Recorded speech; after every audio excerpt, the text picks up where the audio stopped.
Goy law refers to the body of American laws and legal frameworks created, sponsored, and shaped through sustained Jewish individual and organizational influence to regulate and disadvantage white people while advancing specific group interests. Presented under the guise of reform, equality, and protection, these measures have expanded into an interlocking system controlling speech, association, labor, family structure, demographics, immigration, and expression. From early state-level religious equality advocacy through post-Civil War escalation, Jewish networks translated purported Talmudic principles and strategic agendas into secular statutes that white majorities were induced to support. This essay examines the conceptual alternative reality and possible future, in which white Americans recognized these patterns, rejected further enabling of Goy law, and pursued a different national trajectory free from its cumulative effects. The solution begins with clear recognition. Many Western legal systems, including America's, have expanded far beyond their original constitutional and common law foundations. Layer upon layer of statutes, regulations, and judicial interpretations now reach deeply into speech, association, hiring, housing, family decisions, and economic activity. These expansions often carry public justifications of fairness, protection, and progress. In practice, they frequently increase state power, reduce individual and community autonomy, and create selective advantages and disadvantages across groups. White Americans, like citizens in other white Western nations, live under frameworks that constrain voluntary association, merit-based decisions, and cultural continuity in ways that earlier generations would have found unrecognizable. Recognition also requires seeing the cumulative trajectory.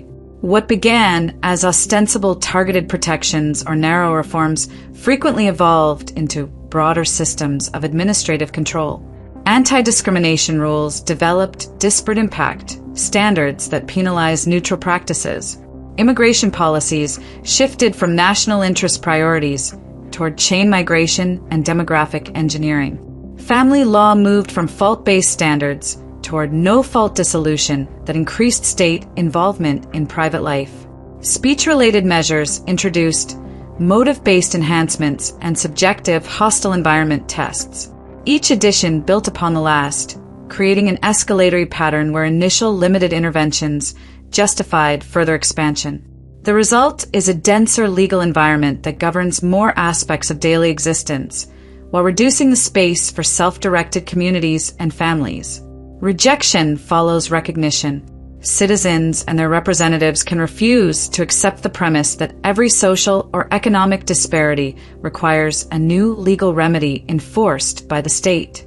They can reject the idea that voluntary association must yield to mandated outcomes, or that traditional family structures require bureaucratic oversight to function. Rejection means withdrawing consent from the narrative that more regulation and identity-based rules automatically produce better societies. It means questioning whether current frameworks truly serve the long-term interests of the historic population or simply entrench new forms of dependency and division.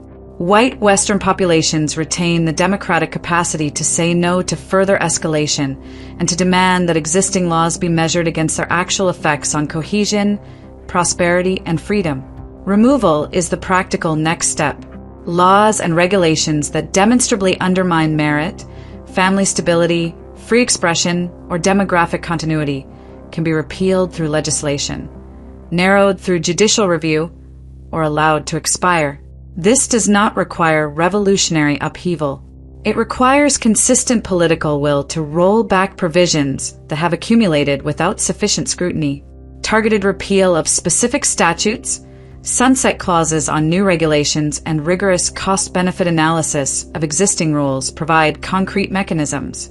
The goal is not abolition of all law, but restoration of boundaries that keep government focused on core functions while returning greater authority to individuals, families, and local communities.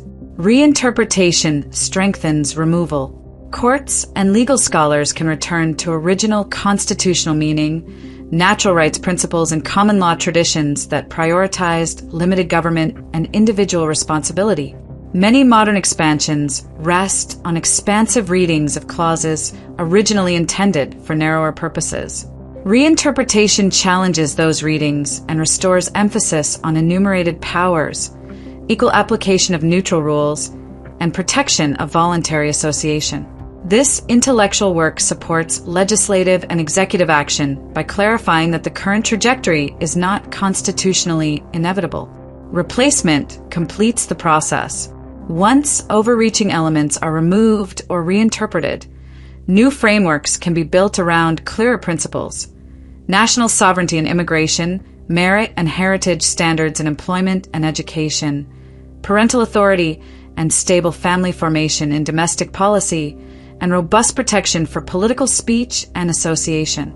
These replacements prioritize the long-term demographic, cultural, and economic health of the founding population while maintaining equal protection under law for all citizens.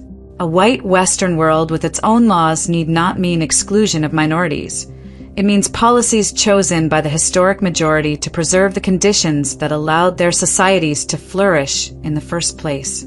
The current path of escalating legal control is not inevitable. Western populations, including white Americans, possess the democratic tools to recognize harmful patterns, reject further expansion, remove damaging provisions, reinterpret foundational principles, and replace them with frameworks that better serve liberty, cohesion, and continuity. Lives under fewer layers of identity-driven regulation, speech restrictions, and demographic engineering would be freer, more stable, and more prosperous for the people who built these nations. Recognition of this possibility is the first and most important step toward choosing a different future. Conclusion: Goy law stands as the cumulative legal architecture imposed through Jewish sponsorship and influence that has constrained white autonomy, demographic continuity, family stability, economic independence, and free expression under the persistent rhetoric of universal reform and protection. White Americans and their institutions can recognize the escalatory pattern, refuse to acquiesce to further layers of control, and prevent the escalatory construction of this system. Without Goy law, the nation will preserve stronger social cohesion, higher trust, merit-based institutions, traditional family structures, selective immigration policies, and robust speech protections. White people retain greater self-determination and the ability to shape laws serving their own long-term interests rather than enabling external agendas. The solution remains straightforward. Recognize Goy law for what it is, reject its premises and continued expansion, and actively work toward its removal and replacement with frameworks rooted in the historic American population's continuity and freedom. Western nations, including America, do not need to live under this controlled legal order. A white world with its own laws and future is possible once the recognition takes hold and submission ends. The current trajectory is not inevitable. By rejecting Goy law, white people can reclaim the sovereignty to build societies that prioritize their own demographic, cultural, and institutional survival. This alternative demonstrates that another path has always existed, one of clarity, boundary setting, and self-determination rather than gradual erosion through externally driven legal evolution. The first and decisive step is widespread realization that Goy law exists and can and must be reversed.